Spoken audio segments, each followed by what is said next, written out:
Good morning, guys. Welcome back to my channel. So today we are going to discuss the syllabus of FOI कि अगर ये 100 marks का paper है तो कैसे मार्क्स एलोकेशन हुआ है between the different units and how can you actually expect questions to come. ठीक है, तो मतलब दिस इज द आइडिया कि तुम जो एग्जाम देने जा रहे हो 100 मार्क्स का वो कैसे लगने वाला है, कितनी यूनिट्स है, क्या कवरेज एरिया है. And after you complete the syllabus, let's say तुमने 100% कंप्लीट कर लिया, now come back to this particular video, तुम एक बार ऐसे चेकलिस्ट देख लो कि यार ये आई हैव डन. ठीक है, this is the topic that is still remaining. तो इससे क्या होगा, your studies will be plan in much better manner. You can plan कि यार ये 15 मार्क्स का मुझे अच्छे से आता है तो I can move on to the next 15. तो this is the main purpose कि मैं ये सिलेबस वीडियो बना रही हूँ. See, the 100 marks will be divided into 75 and 25. 75 marks का आपका पेपर होगा, written paper, and 25 marks will include your attendance, assignment, internals, viva, जो भी आपके टीचर्स आपकी यूनिवर्सिटीज में प्रेफर कर रहे हैं. ठीक है, तो 25 मार्क्स आपके प्रोफेसर के हाथ में है, तो अच्छे से बना के रखना उनसे. ठीक है, एंड इंटरनल्स पे अच्छे से प्रिपेयर करके जाना. And 75 marks is your full fledged paper जो आप दोगे. ठीक है, सेमेस्टर के एंड में. Now when it comes to the FOI, there are 5 units, total of 5 units. ठीक है, and let's say 75 का पेपर है, तो if I divided by 5, तो हर एक यूनिट 15 मार्क्स की हो गई. ठीक है, तो these are the units that you have to do for your exam. Unit 1 is about your investment environment. Unit 2 is about the fixed income securities, that talks about the bonds. Unit 3 talks about more of equity. This will give you the idea about the risk and return. ठीक है, and investment actually होता क्या है, different types of investment. This will talk about the portfolio and this will talk about more of your SEBI. ठीक है, SEBI and investor protection. The first unit is further divided into 3 parts. ठीक है, तो आप जब unit 1 करने बैठो तो आपके दिमाग में एक चार्ट आना चाहिए कि यार इसमें 3 टॉपिक मेजर है जो मुझे कवर करने हैं. क्या? सबसे पहले I have to have an idea about the investment, then I shall move on to the Indian securities market, and then finally risk and return. See, जो इन्वेस्टमेंट वाला पार्ट है ये बहुत ही ज्यादा डिटेल सिलेबस मैंने बनाया हुआ है. अगर आप डीओ की वेबसाइट पे जाके देखोगे ना, तो आई गेस 4-5 लाइंस में सिलेबस उन्होंने खत्म किया हुआ है अबाउट यूनिट 1. ठीक है, तो I have further divided into 3 parts and further detail, so that तुम्हें पता हो, एक चेकलिस्ट हो कि यार तुम्हें करना क्या है. तो पार्ट 1 जो मैंने इन्वेस्टमेंट बोला यहाँ पे, ठीक है, उसमें आपको क्या क्या पता होना चाहिए, मीनिंग, इन्वेस्टमेंट ऑब्जेक्टिव्स, फीचर्स. ठीक है, what are the 2 types, speculation, gambling, investment. अगर तुम एक टॉपिक भी फटाफट करने बैठोगे, maximum it will take 10 to 20 minutes to do these topics. ठीक है, एक बार बस समझने की जरूरत है कि इन केस पेपर में क्वेश्चन आ गया तो यू हैव एन आइडिया कि लिखना क्या.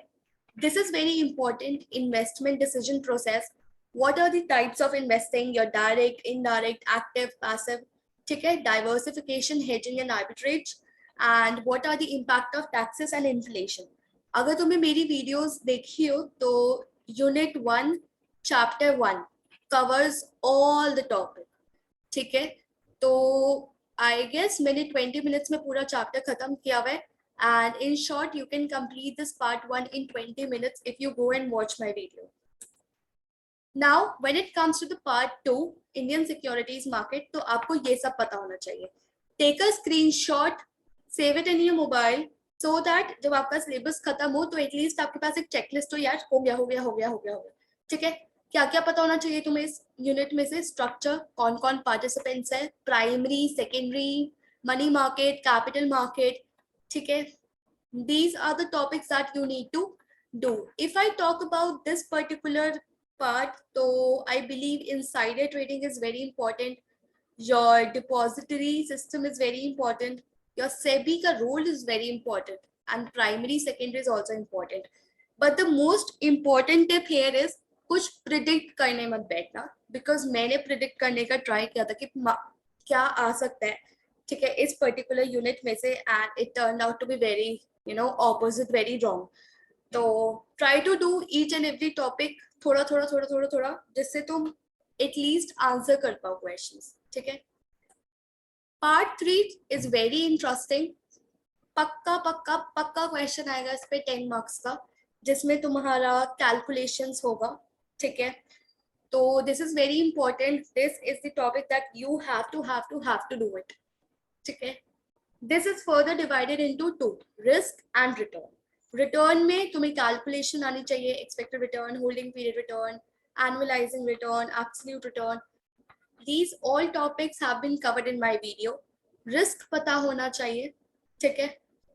अच्छा, अगर अब मैं यूनिट 1 को देखूं तो मेरा दिमाग में एक पिक्चर आनी चाहिए. Unit 1 3 topic, investment, Indian securities market and risk and return. यहाँ पे कुछ टॉपिक्स है, यहाँ पे कुछ टॉपिक्स है, एंड ये दो फर्दर में डिवाइड है. तो ये अगर मैं सब कुछ कर लेती हूँ तो मुझे 15 मार्क्स मिल जाएगा, ठीक है. These are the past paper questions that I have taken out from 2017 का exam, 2019, 2015, ठीक है. एंड ये सिर्फ मैंने यहाँ पे 5 मार्कर्स कवर करे हैं जो इस पर्टिकुलर यूनिट से आए हुए हैं. एंड 10 मार्कर जो प्रैक्टिकल आने वाला है वो तो तुम्हें सब कुछ प्रैक्टिस करके जाना पड़ेगा. 5 मार्कर्स ऐसे आ सकते हैं. इन्वेस्टमेंट डिफाइन करो, what are the various steps, speculation and investment decision again, ठीक है. Now let's move on to the unit 2. Unit 2 is all about your bonds, your fixed income securities. तो तुम्हें ये सब टॉपिक उस पर्टिकुलर यूनिट में पता होने चाहिए. क्या टाइप्स है, तो अगेन 5 मार्क की थ्योरी आएगी और 10 मार्क का प्रैक्टिकल आएगा. अब प्रैक्टिकल में क्या आ सकता है, अगर तुम देखो बॉन्ड वैल्यू आ सकता है, ठीक है, तुम्हें बॉन्ड वैल्यूएशन करना पड़ेगा. Okay, this particular topic bond duration आ सकता है, ठीक है, एंड बॉन्ड यील्ड्स आ सकता है. So these are the topics that can be covered in 10 marker. When I am talking about the 5 marker, they can ask you relationship क्या है. ये मेरे पेपर में आया था. This was covered in 2022 exam. This was the least expected topic जो मैं सोच रही थी और वही आ गया. So that is the reason I'm telling you, don't try to predict the paper. Credit ratings, ठीक है, and risk is very important. What are the types of bonds, ठीक है. Now again, these are the past paper questions that I have taken out. These all are your 5 markers, ठीक है, and 10 mark practical. You have to watch my videos. You have to practice the question in order to attempt that particular question. तो 5 marker कैसे आ सकते हैं, risk बता दो, relationship बता दो, बॉन्ड यील्ड बता दो, credit rating, interest rate risk. Again credit rating difference के लिए आ सकता है, नोट के लिए आ सकता है, डिस्कस करने के लिए आ सकता है, ठीक है. Unit 3 talks about equity.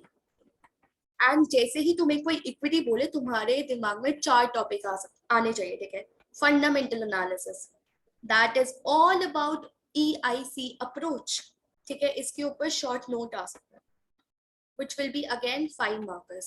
तो एक चीज ध्यान में रखो कि अगर थ्योरी आ रही है तो वो 5 मार्क्स की आ रही है, तो तुम उतना ही कंटेंट प्रिपेयर करके जाओ कि यार 5 मार्क्स में तुम कितना लिखोगे मार्क्स में, ठीक है. ये मैं अपने गाइडलाइंस के अकॉर्डिंग बता रही हूँ. दीज आर 2022 गाइडलाइंस के अकॉर्डिंग. मे बी अगर तुम अगले साल वीडियो देख रहे हो, 23 में देख रहे हो, 24 में देख रहे हो, तुम्हारी गाइडलाइंस चेंज हुई है, तो that is not my responsibility. तुम अपनी गाइडलाइंस फॉलो करो, ठीक है. टेक्निकल एनालिसिस में मैं जब बात करती हूँ तो चार्ट्स आ जाता है, योर कैंडल स्टिक, ठीक है, your bar, and there are various kinds of charts that you have to cover. And इस पे भी मैंने वीडियो बनाया हुआ है. Then EMH theory, again very detailed video that I have covered. सारे topics, watch that, you will be able to answer any question. And then this is very important, यहाँ से ही तुम्हारा 10 मार्कर आएगा, ठीक है, जिसमें तुम्हें वैल्यूएशन करना होगा. अब वैल्यूएशन में फर्दर 3 टॉपिक्स हैं, discounted cash flows, CAPM and PE. These are the 5 markers again from past papers, and 10 marker practical will come from the valuation वाला part, ठीक है. Unit 4 is all about the portfolio analysis and financial derivatives.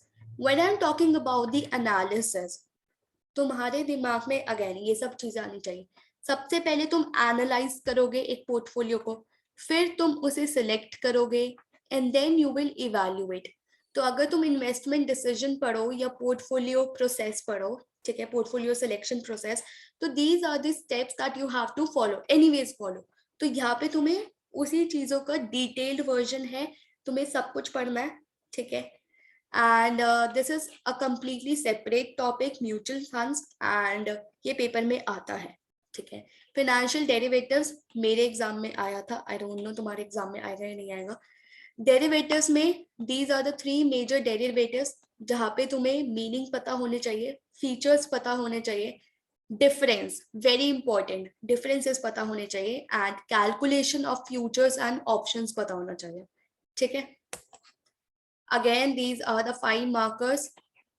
देखो अगर तुम theory पढ़ चुके हो and then you are watching that video, see कि तुम्हें कितना आता है. Are you able to answer these question 5 marker के अकॉर्डिंग, ठीक है. 10 marker from this particular question, particular unit कहाँ से आ सकता है, is mainly from your CAPM model, ठीक है. एंड तुम्हारा मेनली जो आता है वो आता है पोर्टफोलियो रिस्क, रिटर्न निकालने के लिए, and they will give you various portfolios. तो तुम्हें उन्हें एनालाइज करना पड़ेगा एंड बताना पड़ेगा कौन सा बेस्ट पोर्टफोलियो है, ठीक है. तो these are the kind of question that you can expect in 10 markers. Practice सब कुछ करके जाना. Again there is a video जो तुम देखकर ये सब टेक्निक सीख सकते हो. Then again, Unit 5 is all about theory. Do not expect any sort of practical from here. ये पूरा का पूरा थ्योरी है. आई वुड प्रेफर कि तुम ये लास्ट डेज में करो सो दैट तुम्हें at the end of the exam सब कुछ याद रहे, ठीक है. अगर तुमने फर्स्ट डे थ्योरी रट ली, इतने प्रैक्टिकल के बाद there is a high possibility कि तुम थ्योरी भूल जाओ. तो आई वुड प्रेफर लास्ट के 7-8 डेज में, 7-8 और 5-6 अगर तुमने लास्ट में पढ़ना स्टार्ट किया, ठीक है. तो do these topics. and जो मेरे एग्जाम में आया था 2022 was this particular topic, ठीक है. थैंकफुली मुझे उसके ऑपोजिट एक ऐसा क्वेश्चन मिला था जो मुझे आता था, because this is the topic that I ignored personally, ठीक है. and when I am talking about the important topics from this particular unit, insider trading is very important. This is important, this is important, and SEBI का role is very important, ठीक है. ये तो करके ही जाना, रट के ही जाना, okay. These are again your past paper question, 15 markers I guess. Sorry but I am not sure about the weightage, तो मैं यहाँ नहीं बोलती, ठीक है. Again this came in 2008, 2010 and 2009, okay. That's it. If I again talk in brief, FOI syllabus is all about 5 units, ठीक है. जहाँ पे unit 3 is further divided into 3. Unit 3 is divided into fundamental, technical, valuation and EMH. And this is full theory, तो ये last में करना है. तो the ideal plan according to me, or the plan that I followed was, सबसे पहले risk and return के basic देखो जो तुम्हें यूनिट 1 में मिलेंगे. उसके ऊपर ही यू डू दी पोर्टफोलियो वाला पार्ट, बिकॉज ये बहुत ही ज्यादा लिंक्ड होता है, ठीक है. Then you do the bond and then you do the equity, ठीक है. तो मैंने ये प्लान फॉलो किया था. Again it is all according to your convenience, your planning, your number of days that you are left, ठीक है. Plan wisely, do not get panic कि इतना सारा पढ़ना है. आराम से पढ़ो, सब कुछ हो जाएगा, ठीक है. Thank you so much for watching this particular video, and do not actually forget to subscribe to my channel, like and comment. And I hope these videos are very helpful, especially when it comes to the exam time, ठीक है. तुम्हें एक सहारा चाहिए होता है, and I hope that I am providing that kind of videos to you. And have a great day, all the best, keep watching, keep subscribing, bye.